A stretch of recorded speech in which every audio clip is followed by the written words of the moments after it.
J'avais un peu cette envie d'aller plus loin dans la prise en soin de mes patients, d'apporter un peu plus de réflexivité donc, dans ma pratique. Et je suis rentrée en formation donc, à la fac de Tours qui était associée à Angers, où j'ai réalisé donc, ma formation de 2019 à 2021.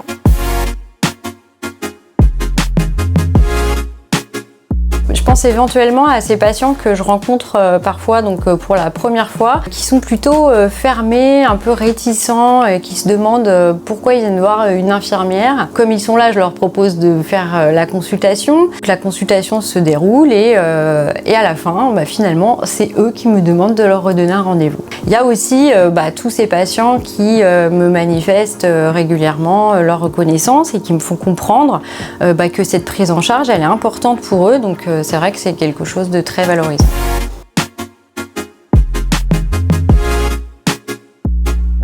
Il faut que les patients donc, entendent que maintenant il y a l'IPA, qui peuvent venir nous voir pour des renouvellements. Avec le temps, il y a tout le travail de bouche à oreille qui se fait, puisque j'ai souvent des patients qui me disent « Ah je viens vous voir, mais j'ai pas peur parce que vous suivez ma sœur ou vous suivez… » Voilà, donc en fait, avec le temps, on devient un professionnel dans le parcours du patient.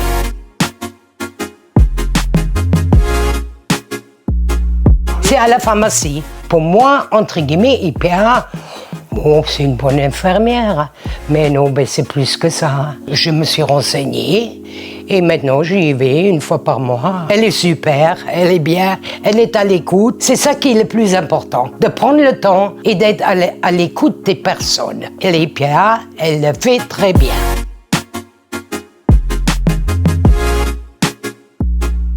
Le rendez-vous est principalement donné par les secrétaires en fonction des motifs. Je les reçois en rendez-vous, je fais l'anamnèse du patient, l'examen clinique, j'ai des déductions cliniques. Et après, effectivement, je vais adapter les traitements, en introduire de nouveaux. Et à chaque fois, il y a une traçabilité dans le dossier patient et j'en informe le médecin traitant du patient conformément au texte.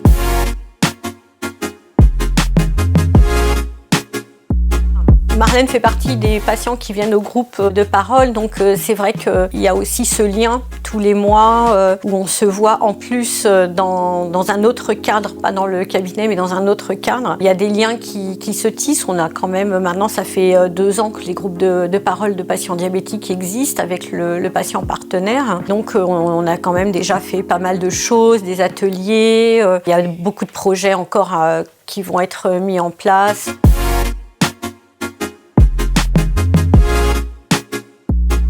Si le problème du moment n'est pas forcément la maladie chronique, le patient ne peut pas être disponible pour bien se soigner et s'intéresser à son suivi si à côté, en fait, il n'est pas bien dans sa vie globale.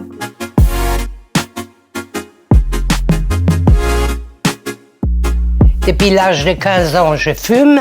Elle a réussi à me faire arrêter parce qu'elle m'a mis les patchs. Elle m'a motivée. Depuis 7 mois, je n'ai pas touché une cigarette.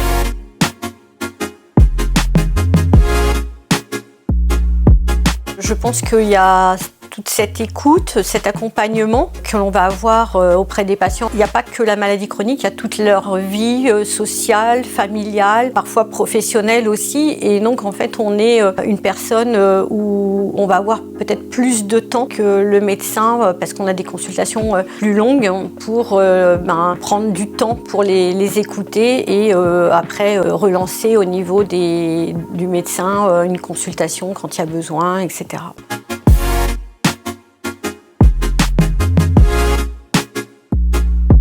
C'est l'écoute, voilà. C'est vraiment l'écoute. Elle vous interroge, elle regarde. Ça fait du bien de voir ça, qu'une personne prend autant d'attention à ce que vous dites. Elle m'a beaucoup aidé. Moi, ça fait plaisir de venir la voir.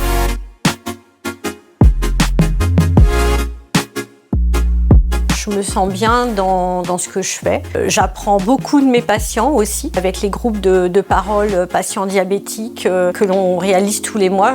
J'apprends aussi beaucoup d'eux. C'est une relation de confiance et une alliance thérapeutique qui se met en place. Donc aujourd'hui, je me sens épanouie dans mon travail. Dans ma relation avec les médecins avec lesquels je travaille, c'est quelque chose qui est fluide.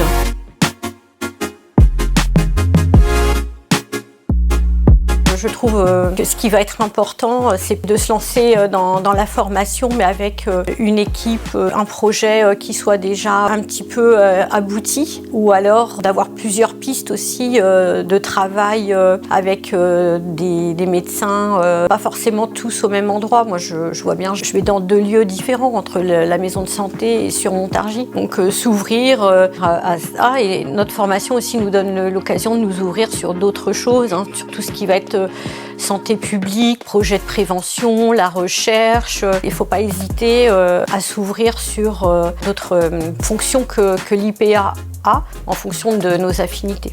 Tous les bonnes infirmières, il faut qu'ils essayent, il faut y aller.